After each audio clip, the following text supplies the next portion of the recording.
A young woman walks down an alleyway on her way home from college, illuminated only in small puddles of light by the lamps above her. Little does she know that a man will be waiting for her as she emerges into the car park. Poor soul, she thinks after seeing that well-dressed man is struggling to carry books to his Volkswagen Beetle, especially as one of his arms is in a sling. She walks over to him and offers assistance, to which the polite and softly spoken man gives her his utmost thanks. As she takes some of the books and leans down to place them in the passenger seat, he hits her over the head with a tire iron. He gets into the driver's seat and leaves the scene. He'll strangle her like he did many others. He'll do unspeakable things to her. He is the quintessential maniac. His name is Ted Bundy. The scene we've just described to you was the modus operandi of this particular serial killer. Well, when he had planned his murders. Bundy's thing was to use his good looks, his speaking skills, and his educated demeanor to lure people into his trap. At times, he'd put his arm in a sling or even walk on crutches to give his victims a false sense of security.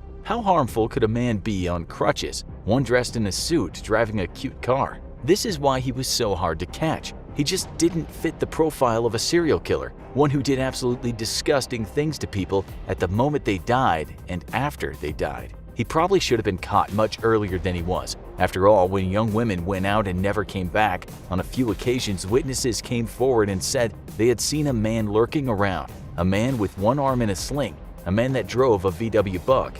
22-year-old Brenda Carol Ball was last seen talking to a guy in a car park who had brown hair and an arm in a sling. Soon after, Susan Elaine Rancourt went missing, never to return. 2 people came forward after that and said they'd been approached by a man who wore a sling. He'd asked them for help putting some books into his car, a VW Beetle. Then, on June 11, 1974, University of Washington student Georgianne Hawkins went missing. Her body would never be found. We know that she'd been with her boyfriend and she left him after midnight. On her walk home to her sorority house, she was spotted by a male friend who was driving a car. He shouted out of the window, "Hey George, what's happening?" She chatted with him for a minute or two and expressed that she was a bit nervous about her upcoming Spanish exam. Later, witnesses told the cops that they'd seen some guy skulking around in an alleyway close to Hawkins's, a guy whose arm was in a sling. One woman said he'd asked her to help him load a briefcase into a light brown Volkswagen Beetle. Little did she know at the time how close she was to being murdered. Hawkins wasn't so lucky. She fell for the trick, as any helpful person might. We know what happened to her because Bundy later talked about it. When she was close enough to his car, he hit her over the head with a crowbar, which knocked her clean out. When she came around, she was obviously confused, although to Bundy's surprise, she seemed to think that he'd turned up to help her with Spanish. She was evidently in shock. This is what Bundy said about that. It's odd the kinds of things people will say under those circumstances. He strangled her and dumped her body, a body he would return to on at least 3 occasions. You can only imagine how demented he was returning to a body that was decomposing. He had his reasons, but we'll get to that.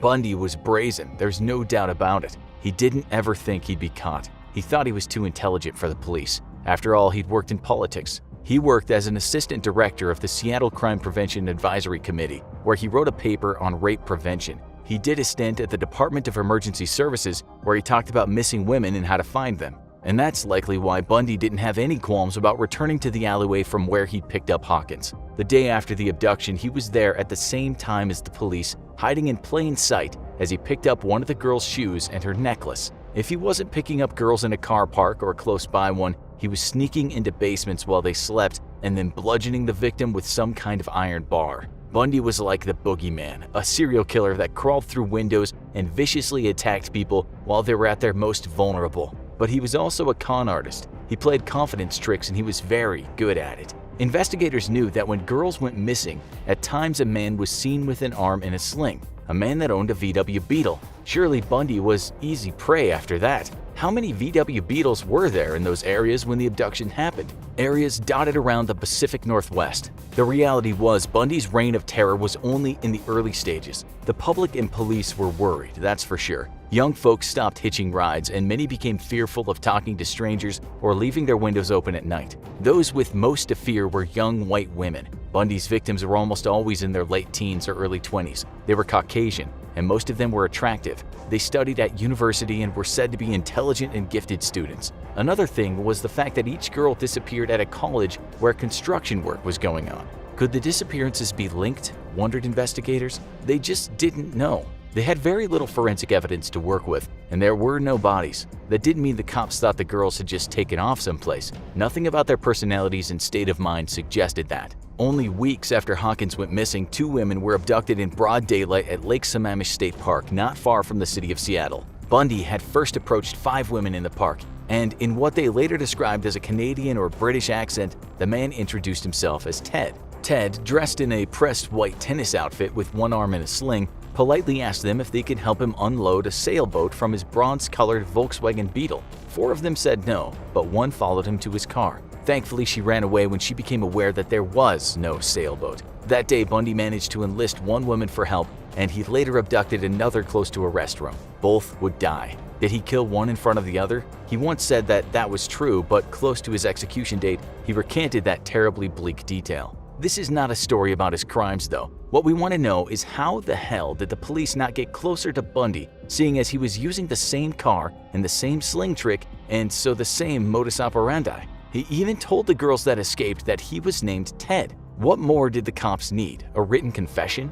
They were closer, but still a long way from getting him. They at least now had good description of this Ted guy, and it did quite look like him. In no time at all, this sketch appeared in many newspapers and was shown on TV. Remember that we said Bundy worked at the Department of Emergency Services? Well, one of his co-workers there saw the sketch and heard about the Volkswagen Beetle, and she knew she was looking at her colleague, Mr. Bundy. She made a call to the cops, as did another person that knew Ted Bundy. The cops at the time were receiving something like 200 of these calls in one day, and they quickly assumed that a clean-cut law student with no criminal record couldn't be behind the abductions. Serial killers didn't look like that, or so they thought. The heat was on though, and Bundy knew it. A couple of months after his last murder, bones were being found. Those bones were the remains of his victims, scattered in various places where the cops hadn't thought to look. It was fortunate for Bundy then that he was accepted to study at the University of Utah Law School. He packed his bags and headed south in August of '74. He was only in Utah a month when he started killing again. September 2nd, a hitchhiker. October 2nd, a 16-year-old girl. October 18th, a 17-year-old girl from a pizza parlor. It turned out that she was the daughter of a police chief. After her decomposing body was found on a hiking trail, the post-mortem exam revealed that Bundy had kept her alive for perhaps 7 days. Each had been subjected to the most brutal depravity, although Bundy admitted years later that after he killed them, he shampooed their hair and applied makeup to their faces, keeping them in a state that he liked. He wanted the physical possession of the remains, and he wanted to do what he wanted to them. He sometimes chopped them, sometimes kept heads in his apartment, and he dressed them in the way he wanted them to look.